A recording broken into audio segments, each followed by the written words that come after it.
America is a country where a Jewish merchant can sell Zen love beads to an agnostic at Christmas time. There are so many things being said about our shambles and failing country right now. The most common catchphrase for politics for the last several years has been, "Let's make America great again." To me, this implies that America isn't great and hasn't been great for a long time. This also shows me the negative side of politics, and it makes me think that our great country has no redeeming qualities. I just don't believe this. Let's look at what made America great in the first place. We are our own country. There is none like us. This country was built on principles of freedom from oppression and tyranny. It was built, grew, and continues to grow into a country where prejudice is not tolerated. We see this in the news every single day. Gay rights, women's rights, children's rights, and even animal rights. And the list goes on and on. I would challenge anyone to find a country in the world who will allow what our country allows. There are some that are close, but none seem to quite ever measure up.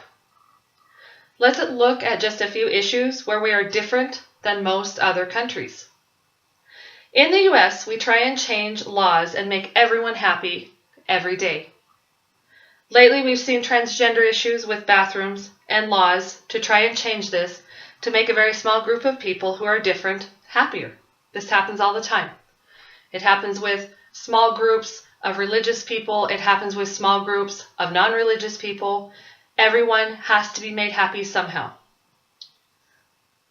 Try and find a transgender bathroom in Russia. Or even a person or a country other than ours that would admit that transgenders are people. There's a few, but not very many. Immigration. Let's bring them all in. If we don't, that's discrimination. Not only should we bring them into our country, we will give them all the same rights as citizens who have worked very hard for what they have. It isn't fair to screen them, or vet them.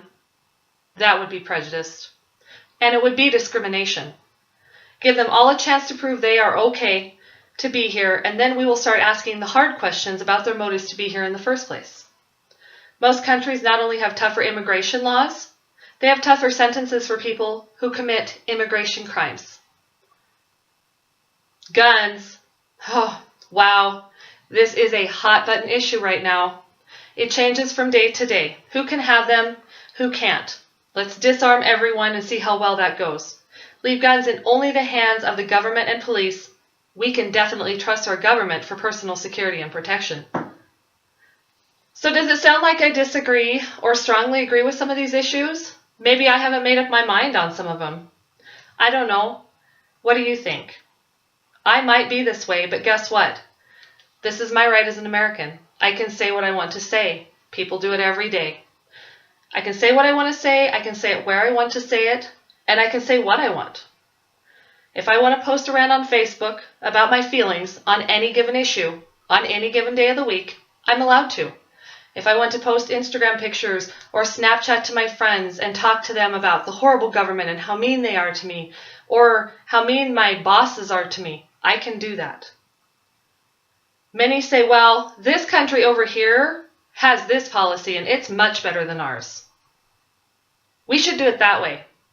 Guess what? A lot of other countries and many of these wonderful policies that you like were adopted from our country. And then our country changed. Many other countries adopted our policy on everything from gun control to immigration. That's why we like some of them. Some of them should have stayed our laws, and some of them should have changed. Here's another reason we are still great. If we don't like something, we can change it. Abraham Lincoln said it best. This nation under God shall have a new birth of freedom, and that government of the people, by the people, for the people, shall not perish from the earth. Our country is still great. We can buy land and property and we can sell it. We can quit paying our bills and we can go bankrupt. We have the freedom to make the choices for the things that we do. We can buy a used car. We can decide that we're going to follow a program like Dave Ramsey's program to get us out of debt. We can eat what we want. We can spend what we want. We can have a job. We can not have a job. We can live off the government if we want to. We can get an education starting in kindergarten and go to college as long as our wallets and our hearts desire. And if our wallets run out, we can apply for scholarships and we can apply for financial aid. We can get a student loan. We can take years to pay it back. These are some of the things that we can still do in this country. If I want to walk across the stage at the University of Wyoming when I'm 90 to receive my doctoral degree, I can do that. There's many countries we cannot do that in. There's many countries you're chosen to go to school. You're chosen to go into the workforce. You don't just get to go whenever you want to. You don't get to fail college the first time and then go back. Free will in our country is rampant. And yes, we can even sell Zen love beads to a Jewish agnostic if we can find one. With all that's happening in our world today, we all need to remember how good we really do have it. And we need to try to keep it that way. Think about what you have and don't take it for granted, because it may not always be there. Try to remember that our country is great and there are many great things about our country. Try to remember that we want to keep those great things. And to do that, we need to be well informed and maybe not just listen to the politics and the news, but listen to each other, talk to each other, and try to keep our country great.